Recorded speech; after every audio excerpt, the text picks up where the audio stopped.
شیخ محمد بن راشد ال مختوم نے جب دبئی ڈیولپ کرنا شروع کیا تو ان کے دوستوں نے اور شاہی فیملی نے مشورہ دیا کہ آپ عرب ممالک کے شاہی خاندانوں اور بزنس مینوں کو دبئی میں سرمایہ کاری کی دعوت دے دیں۔ یہ لوگ اگر اپنی دولت کا 1% بھی دبئی میں لگا دیں تو یہ اسٹیٹ یعنی ریاست دنوں میں ڈیولپ ہو جائے گی۔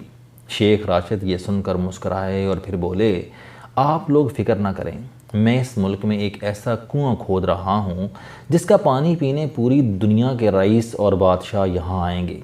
ان کا خاندان ہنس پڑا۔ ان کا خیال تھا کہ ریت میں کیا کنواں کھودا جا سکے گا۔ شیخ کا دماغ چل گیا ہے، یہ اپنی تمام سرمایہ کاری برباد کر دیں گے۔ لیکن وقت نے شیخ کو سچا ثابت کر دیا اور پھر دبئی پر ایک ایسا وقت آ گیا جب پوری دنیا کے سرمایہ کار اپنی ساری دولت کے ساتھ یہاں پہنچ گئے، اور آج 4000 مربع کلومیٹر کی یہ چھوٹی سی سٹی سٹیٹ دنیا کی امیر ترین ریاستوں میں شمار ہوتی ہے۔ آپ اگر کروڑ پتی ہیں اور دنیا کے کسی بھی خطے سے تعلق رکھتے ہیں تو آپ سرمایہ کاری یا رہائش کے لیے کبھی نہ کبھی دبئی ضرور آئیں گے، اور آپ اگر سرمایہ کاری نہ بھی کریں تو بھی آپ سیاحت کی شکل میں دبئی میں انویسٹمنٹ ضرور کریں گے۔ مجھے اس ہفتے کے آخری 3 دن دبئی میں گزارنے کا موقع ملا۔ میں پہلے بھی دبئی کا فین تھا، لیکن ان 3 دنوں نے مجھے اس کا مزید فین بنا دیا۔ گوادر جتنی چھوٹی سی اسٹیٹ میں 800 ہوٹلز ہیں اور ان میں 100 ہوٹلز 5 سٹارز ہیں، اور دنیا کا واحد 7 سٹار ہوٹل بھی ان میں شامل ہے۔ ان ہوٹلز میں 1.5 لاکھ کمرے ہیں، کرائے پر دستیاب 50,000 فلیٹ اس کے علاوہ ہیں۔ شہر میں 96 وسیع و عریض مالز ہیں اور ان میں دنیا کا سب سے بڑا مال بھی شامل ہے۔ 7,40,000 مکان ہیں اور 50,000 زیر تعمیر ہیں۔ دنیا کا مہنگا ترین گھر بھی دبئی میں بکا۔ یہ 750 ملین درہم میں فروخت ہوا اور یہ عالمی خبر بنا۔ چھوٹے سے شہر میں 6,52,805 کمپنیاں ہیں اور یہ کمپنیاں 1,000 ارب ڈالر کا بزنس کرتی ہیں۔ اس کی 2 آبادیوں ایمریٹس ہلز اور پام جمیرہ میں دنیا کے امیر ترین اور بااثر ترین لوگ رہتے ہیں۔ شہر میں 13,000 ریسٹوران ہیں۔ دنیا میں سب سے زیادہ ریسٹوران پیرس میں ہیں، ان کی کل تعداد 17,000 ہے۔ یہ روزانہ 10 ملین یوروز کا بزنس کرتے ہیں۔ دبئی میں ان کی تعداد 13,000 ہے اور یہ 7 ملین ڈالر کا بزنس کرتے ہیں۔ دبئی ایئرپورٹ پر روزانہ 1200 فلائٹس اترتی ہیں۔ ان کے ذریعے روزانہ لاکھ مسافر شہر میں آتے ہیں۔ اس کی بزنس ڈسٹرکٹ میں دفاتر کے 26 بلند و بالا بلڈنگز ہیں اور اس کا کل رقبہ 79 لاکھ فٹ ہے۔ اس شہر کو شاپنگ پیراڈائز بھی کہا جاتا ہے۔ حکومت نے تمام چھوٹے بڑے مالز کو میٹروز کے ذریعے آپس میں جوڑ دیا ہے۔ آپ مال کے اندر سے میٹروز پر بیٹھیں اور دوسرے مال میں چلے جائیں اور دوسرے سے تیسرے مال میں، اور یوں سارا دن شاپنگ کرتے رہیں۔ مالز کے اندر ہوٹلز بھی ہیں، لوگ ان ہوٹلز میں رہتے ہیں اور سارا دن مالز میں گزار دیتے ہیں۔ تفریح کی تمام سہولتیں بھی یہاں موجود ہیں۔ ان میں گھوڑوں کی ریس سے لے کر بحری جہازوں تک اور واٹر پارک سے لے کر جوا خانوں تک اور کھیل کے میدانوں سے لے کر شراب خانوں تک ہر سرگرمی یہاں موجود ہے، اور سیاح دن رات ان میں مصروف رہتے ہیں۔ پوری دنیا سے خاندان کے خاندان آتے ہیں اور مزے سے چھٹیاں گزار کر چلے جاتے ہیں۔ یہ ملک کتنا بزنس فرینڈلی ہے، یہ اندازہ آپ پراپرٹی لیگز کے اعداد و شمار سے لگا لیجئے۔ دبئی میں برطانیہ کے بزنس مینوں نے 10 ارب ڈالرز، انڈیا نے 17 ارب ڈالرز اور پاکستانی سرمایہ کاروں نے 11 ارب ڈالرز کی سرمایہ کار رکھی ہے۔ پاکستان کے تمام سیاستدان، بیوروکریٹس، بزنس مینوں اور صنعت کاروں کے خاندان یہاں رہتے ہیں۔ ایمریٹس ہل اور پام جمیرہ میں پاکستان کے تمام اہم لوگوں کے گھر ہیں۔ صدر آصف علی زرداری بھی یہاں رہتے ہیں۔ ان کی یہاں کھربوں روپے کی سرمایہ کاری بھی ہے۔ سندھ، پنجاب، بلوچستان اور KP حکومت کے اہم وزراء کے خاندان بھی یہاں آباد ہیں۔ روس، انڈیا، یورپ، برطانیہ اور امریکہ کے بڑے بزنس مین اور ایکٹرز بھی دبئی میں رہتے ہیں یا ان کے گھر یہاں موجود ہیں، لہٰذا شیخ محمد کی بات درست ثابت ہوگی۔ دبئی ایک ایسا کنواں بن گیا جس کے کنارے دنیا بھر کے پیاسے پہنچ گئے۔ ہمارا سوال اب بہت سادہ اور عام فہم ہے۔ جب دنیا کے ارب پتیوں کے اپنے ملک موجود ہیں تو پھر یہ ایک چھوٹے سے صحرائی مسلمان ملک میں کیوں رہ رہے ہیں؟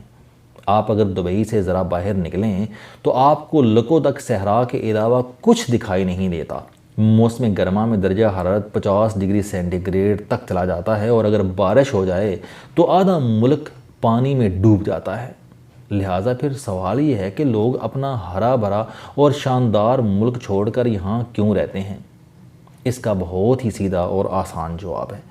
دبئی کے حکمرانوں نے اپنے ملک کو اتنا آسان، مستحکم اور بزنس فرینڈلی بنا دیا ہے کہ دنیا کے تمام ارب پتی اور بااثر لوگ اپنے ملک چھوڑ کر یہاں آباد ہو رہے ہیں۔ صدر زرداری خود کو پاکستان میں اتنا محسوس نہیں کرتے جتنا یہ دبئی میں محسوس کرتے ہیں، چنانچہ یہ پاکستان چھوڑ کر دبئی میں بیٹھ جاتے ہیں۔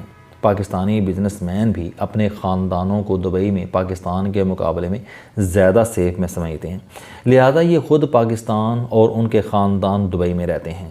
آپ خود اندازہ کیجئے، جب ملک میں کوئی احتجاج نہیں ہوگا، سڑکیں ہر وقت کھلی رہیں گی، آپ کی رقم بینک اور گھر پر محفوظ ہوگی، کوئی آپ کو اغوا کرے گا اور نہ ہی لوٹے گا، آپ کاروبار کر کے کھربوں روپے کما لیں، حکومت آپ کو نہیں پوچھے گی، آپ سارا دن شراب پیتے رہیں یا پھر مسجد میں بیٹھے رہیں، کسی کو آپ سے کوئی غرض نہیں ہوگی، آپ عیسائی ہیں، یہودی ہیں، ہندو ہیں یا مسلمان ہیں، کوئی شخص عقیدے اور مذہب کی بنیاد پر آپ کو تنگ نہیں کرے گا۔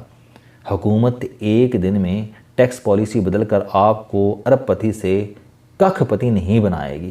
حکومت کی ٹیکس پالیسی 30 سال سے مستحکم ہوگی، ملک ٹیکس فری ہوگا، آپ کی تنخواہ اور مصنوعات پر غیر ضروری ٹیکس نہیں ہوں گے اور آپ کو دنیا جہاں کی تمام مصنوعات آسانی سے مل جائیں گی، آپ کو علاج بہترین ملے گا، تعلیم اعلیٰ ترین ہوگی اور کاروبار کے مواقع پوری دنیا سے زیادہ ہوں گے، تو پھر آپ ایسے ملک میں کیوں نہیں رہیں گے؟ اور یہ وہ کنواں تھا جو شیخ محمد بن راشد المختوم نے آج سے 40 سال قبل کھودا تھا اور اس کی برکت سے دنیا جہاں کا سرمایہ دبئی آ گیا۔ لوگ اپنے ملک، بزنس اور جاگیریں چھوڑ کر یہاں آباد ہو گئے اور دبئی نے اس کام کے لیے کوئی SIFC بنائی اور نہ ان کے وزیر اعظم یا شیخ سرمایہ کاروں کے تعاقب میں دوسرے ملکوں میں مارے پھرتے رہے۔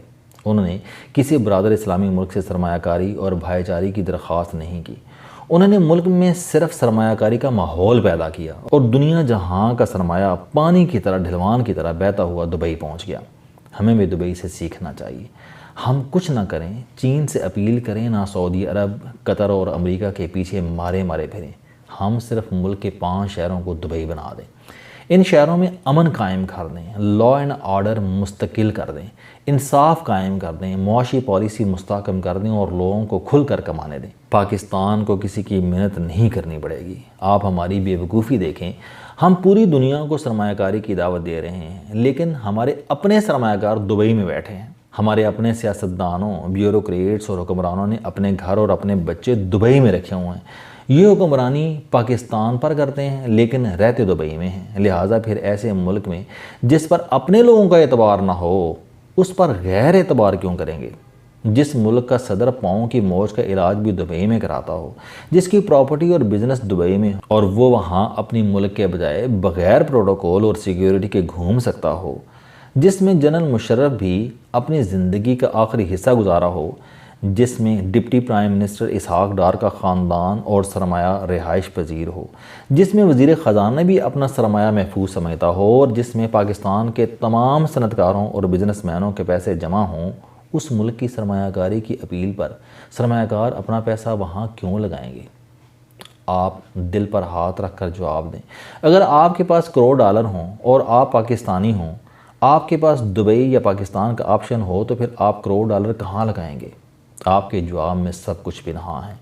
لہٰذا ہماری حکومت کو چاہیے کہ یہ منتوں کے بجائے پاکستان میں صرف سرمایہ کاری کا ماحول بنا دے، پوری دنیا کے سرمایہ کار دبئی کی طرح یہاں آ جائیں گے، ورنہ دوسری صورت میں حضرت داتا گنج بخش رحمۃ اللہ علیہ کے چندے کا باکس بھی دبئی چلا جائے گا، یہ بھی وہاں انویسٹ ہو جائے گا، اور یہ دبئی کا پاکستان کے نام تازہ ترین پیغام ہے۔